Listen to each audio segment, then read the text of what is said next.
कहते हैं शादी के आसपास का समय लड़का और लड़की दोनों के लिए बड़ा ही खतरनाक समय होता है। एक बार हल्दी की रस्म हो जाए तो उसके बाद से शादी होने तक बड़ी ही सावधानी बरती जाती है।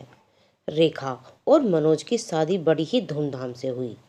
रेखा अपने मायके से विदा होकर अपनी ससुराल आ गई थी, लेकिन अभी भी शादी के बाद होने वाली कुछ रस्में बाकी थीं। बेटा, आज शाम को हमें गांव के देवता के मंदिर जाना है। वहां पर अभी एक रस्म होनी बाकी है। वह आज पूरी हो जाए तो मेरी चिंता खत्म हो जाएगी। तुम ये लाल साड़ी पहनकर देवता के मंदिर में जाना। लाल साड़ी पहनकर ही सुहागन वहां पर जाती हैं। रेखा ने शाम को लाल साड़ी पहनी और वो खूब अच्छी तरह तैयार हुई। उसने साड़ी का पल्लू तो सर पर लिया हुआ था, लेकिन अपने बाल खोल रखे थे और उसने दोनों तरफ से आगे की ओर किए हुए थे। वो उसमें बहुत सुंदर लग रही थी, लेकिन तभी उसकी सासू माँ ने कहा, बेटा तुम अभी नई नई दुल्हन हो, इसलिए अपने बालों को बांध लो। वैसे भी शाम का समय है, सूरज ढलने के बाद खुले बाल रखकर बाहर नहीं जाना ठीक होता। अपनी सासू माँ के कहने पर रेखा ने अपने बाल तो बांध लिए। गांव की कुछ औरतों और अपनी सासू माँ के साथ गांव के देवता के मंदिर में रस्म करने चली गई। रेखा ने जैसे ही मंदिर में देवता के सामने एक घी का दीपक जलाया, वैसे ही वो दीपक बुझ गया। भगवान, ये तो बड़ा ही अपशगुन है। देवता के मंदिर में दीपक का बुझना किसी अनहोनी का संकेत लगता है। माँ जी, लगता है कि वो हवा की वजह से दीपक बुझ गया है। आप ज्यादा चिंता मत कीजिए, मैं फिर से दीपक जला देती हूँ। रेखा ने फिर से दीपक जलाया, लेकिन वो फिर से बुझ गया। पूरे 3 बार दीपक बुझने के बाद चौथी बार में दीपक जल गया।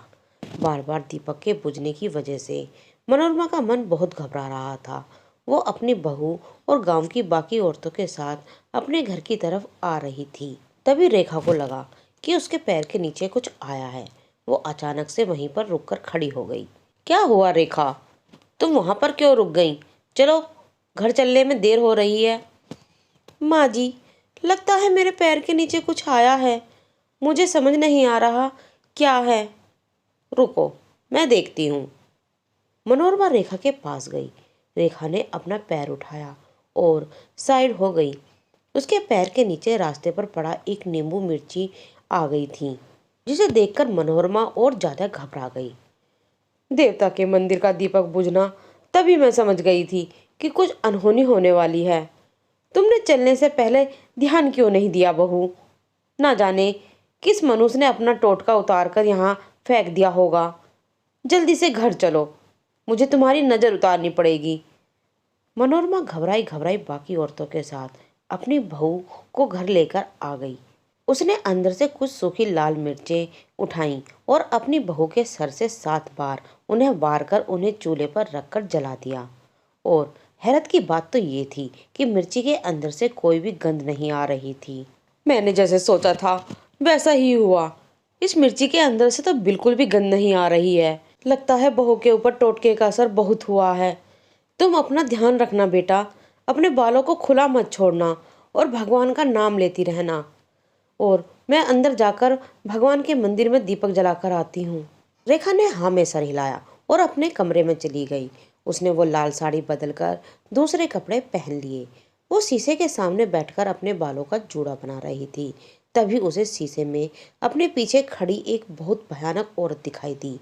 वो बहुत जोर से चिल्लाई इसे देखकर। आ! उसकी चीख की आवाज सुनकर ड्राइंग रूम में बैठा उसका पति और सास दौड़ते हुए उसके कमरे में आए। क्या हुआ तुम्हें? इतनी जोर से क्यों चिल्लाई तुम? सब कुछ ठीक तो है ना? रेखा ने मनोज की बात का कोई जवाब नहीं दिया। उसे देखकर मुस्कुराई और सीधा बिस्तर पर जाकर लेट गई। किसी को भी उसका बर्ताव समझ नहीं आया। तभी मनोज बोला, लगता है शादी की वजह से तुम ज्यादा थक गई हो रेखा। तुम भी जाओ माँ, अपने कमरे में आराम करो, परेशान मत हो। मनोरमा को कुछ अजीब तो लग ही रहा था, लेकिन वो ज्यादा कुछ नहीं बोली। उसके मन में था कि उसने अपनी बहू की नजर तो उतार ही दी है, तो उसकी बहू को कुछ नहीं होगा। क्या हुआ था तुम्हें? तुम इतनी चिल्लाई क्यों थी? क्योंकि आप अंदर ही नहीं आ रहे थे, इसलिए मुझे चिल्लाना पड़ा। ऐसे मुझे अकेला छोड़कर मत जाया करो। अच्छा, तो ये बात है। लेकिन पता नहीं आज तुम कुछ बदली बदली सी क्यों लग रही हो। आज से पहले तो कभी तुम्हें इतना रोमांटिक नहीं देखा। लेकिन अब देखोगे, क्योंकि अब बहुत कुछ बदल गया है। अब से तुम मेरे हो गए हो। रेखा के बोलने का तरीका और उसकी बातें मनोज के लिए थोड़ी अजीब थी, क्योंकि वो रेखा को बहुत समय से जानता था। वो बहुत ही शर्मीली किस्म की लड़की थी, लेकिन आज वो जिस तरीके से बात कर रही थी वो जरा अजीब थी। लेकिन मनोज ने ज़्यादा ध्यान नहीं दिया।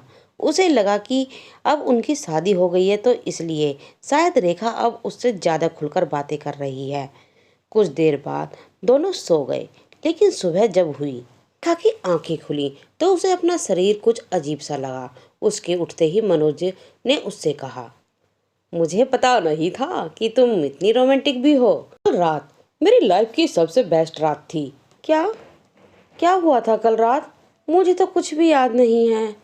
मेरे तो सर में बहुत ज़्यादा दर्द हो रहा है। बस बस रहने दो। मैं जानता हूँ कि तुम्हें अभी शर्म आ रही होगी, लेकिन अब शर्माने की कोई बात नहीं है। हम दोनों पति पत्नी हैं। मनोज क्या बोल रहा था? रेखा को तो कुछ समझ में ही नहीं आ रहा था। पूरा दिन रेखा का शरीर एकदम टूटा टूटा सा था, जैसे किसी ने उसके शरीर को बांध दिया हो।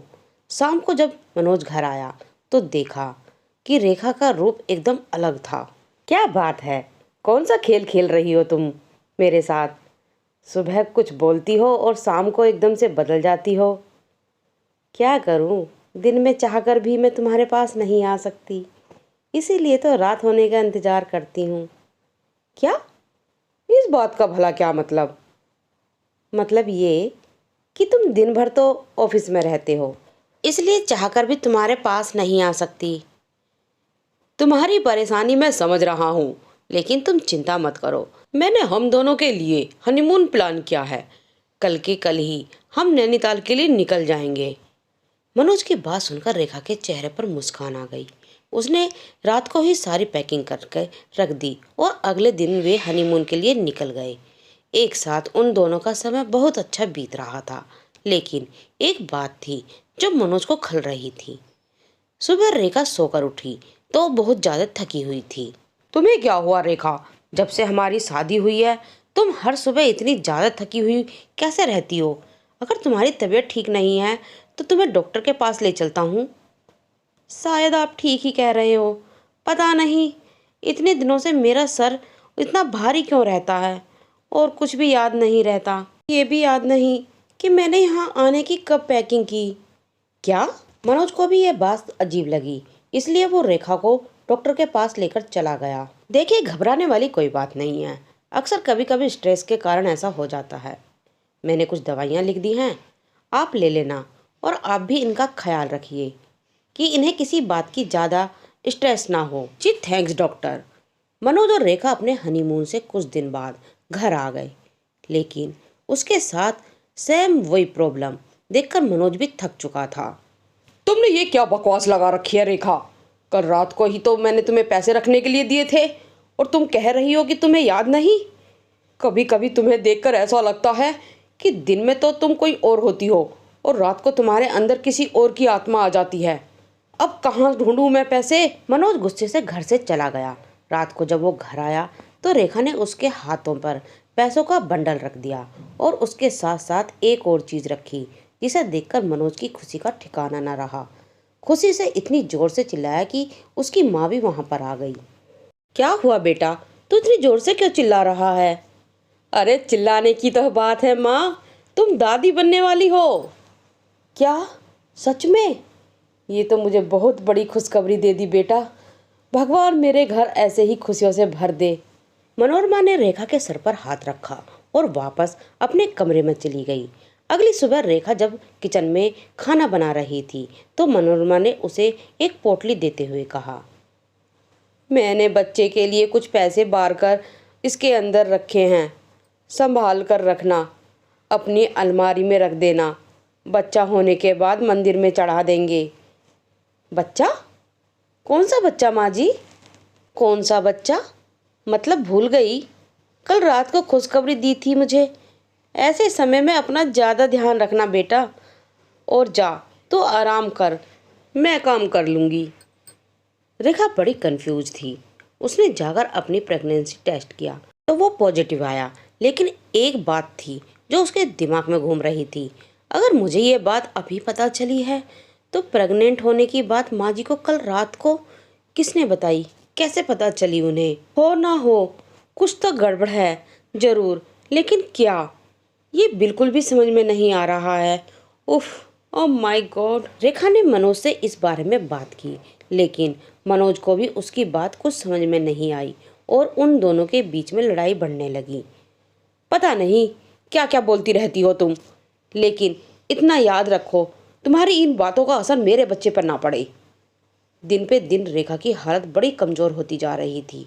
उभरने की बजाय वह ढलती जा रही थी। शाम का वक्त था। वो आईने के सामने बैठी अपने बाल संवार रही थी।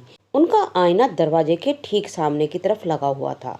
अगर कोई कमरे का दरवाजा खोले तो उसका सबसे पहले ध्यान आईने पर जाएगा। मनोज ने ऑफिस से आकर बिना लॉक किए गेट खोल दिया। तभी उसे ऐसा लगा आईने में रेखा ही नहीं बल्कि कोई और है।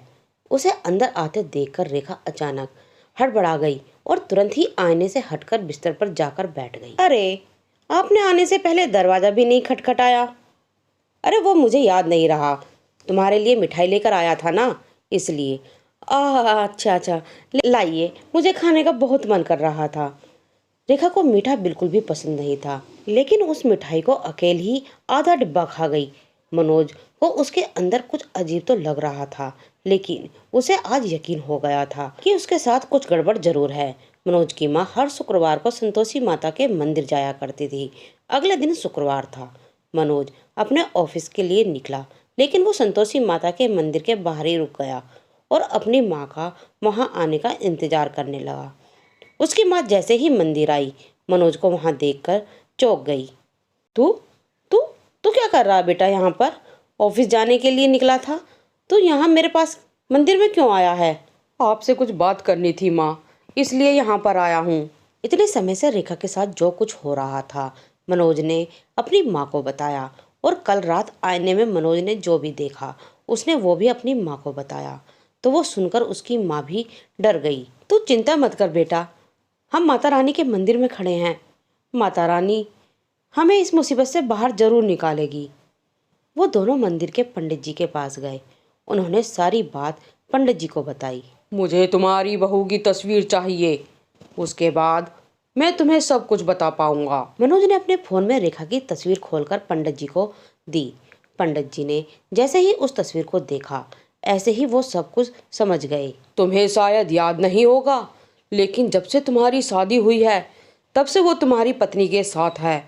किसी औरत ने खुदकुशी की थी और उसकी आत्मा उसके परिवार वालों को बहुत परेशान कर रही थी, इसलिए उसका उतारा करके उन्होंने पीपल के पेड़ के नीचे रखा था और तुम्हारी बहू का पैर उस पर पड़ गया। जीते जी उसे कोई सांसारिक सुख नहीं मिला, इसलिए वह तुम्हारी बहू के शरीर में रहकर सब सांसारिक सुखों की प्राप्ति करना चाहती है। इसका निवारण करना होगा, वरना वो तुम्हारी बहू को कभी भी नहीं छोड़ेगी और जब उसका मन किया तो वह उसे मार भी डालेगी। क्या क्या? आप जल्दी से इसका निवारण कीजिए पंडित जी, मेरी पत्नी को बचा लीजिए।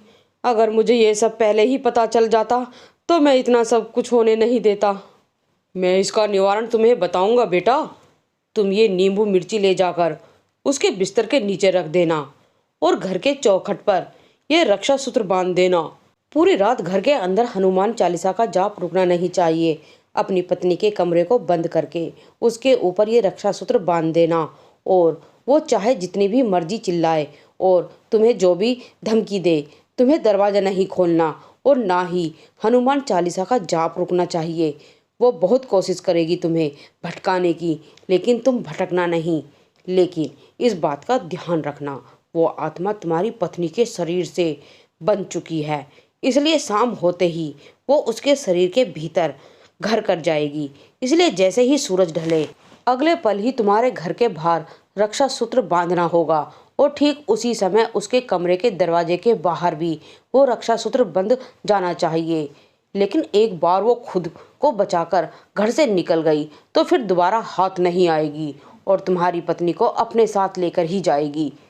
पंडित जी के कहे अनुसार उन्होंने घर पहुंचते ही रेखा के बिस्तर के नीचे वो नींबू मिर्ची रख दिया, और जैसे ही सूरज ढला तो उसके अगले ही पल मनोज के घर की चौखट पर उसकी माँ ने रेखा के कमरे के दरवाजे को बंद करके उसके ऊपर रक्षा सूत्र बांध दिया। रेखा के अंदर प्रवेश की गई आत्मा सब समझ गई थी कि कुछ न कुछ उसके साथ किया जा रहा है, इसलिए वो रेखा के शरीर से निकलकर बाहर जाने की कोशिश करने लगी। लेकिन कमरे के दरवाजे और घर के दरवाजे पर रक्षा सूत्र बंधे होने के वजह से वो कहीं नहीं जा सकती थी। इसलिए उनका ध्यान भटकाने के लिए उसने रेखा को नुकसान पहुंचाना शुरू कर दिया। तुम्हें क्या लग रहा है ये सब करके इसकी रक्षा कर लोगे मुझसे? इसका शरीर अब मेरा है और अब इसे छोड़कर कहीं नहीं जाने वाली। और तुमने मुझसे ज़बरदस्ती इसका शरीर छोड़ने के लिए मजबूर किया, तो इसे भी मैं अपने साथ लेकर जाऊंगी। वो आत्मा मनोज और उसकी माँ का ध्यान भटकाना चाहती थी, लेकिन उन्हें पंडित जी की कही हुई बातें अच्छी तरह याद थीं। पूरी रात मनोज और उसकी माँ हनुमान चालीसा का जाप करते रहे। रेखा के चीखने चिल्लाने की खूब आवाज़ें आ रही थीं, लेकिन उन्होंने दरवाजा नहीं खोला। सूरज की पहली किरण उगने तक घर में हनुमान चालीसा का जाप चलता रहा। सुबह हुई और जैसे ही कमरे के अंदर सूरज की रोशनी पड़ी तो मनोज ने दरवाजा खोला। रेखा का पूरा बेड खून से लथपथ था। वो जल्दी से उसकी हालत देखकर उसे अस्पताल लेकर गया और उसकी माँ ने उस नींबू को उठाकर एक पीपल के पेड़ के नीचे मिट्टी में दबा दिया। रेखा की हालत बहुत खराब थी। उसने अपना बच्चा खो दिया था, लेकिन उस आत्मा से अब वो हमेशा के लिए मुक्त हो चुकी थी। परिवार वालों के चेहरे पर एक बात की खुशी थी तो दूसरी बात का गम भी था, लेकिन यह बात सबसे ज़्यादा महत्वपूर्ण थी कि रेखा को अब उस आत्मा से हमेशा के लिए मुक्ति मिल गई थी। तो दोस्तों, आज की मेरी रियल स्टोरी नींबू मिर्ची की कहानी यहीं समाप्त होती है। उम्मीद करती हूँ आपको मेरी ये कहानी अच्छी लगेगी। तो दोस्तों, मेरी ये कहानी सुनने के लिए मेरे चैनल को लाइक करें, शेयर करें और सब्सक्राइब करना ना भूलें। और हाँ, बेल आइकन ज़रूर दबाएं, जिससे कि आपको मेरी नई नई कहानी की नोटिफिकेशन मिलती रहे। और अगर आपके पास कोई अच्छी कहानी है तो आप मेरे चैनल पर भेज सकते हैं, जिससे कि मैं आपकी कहानी भी बोल सकूं। धन्यवाद।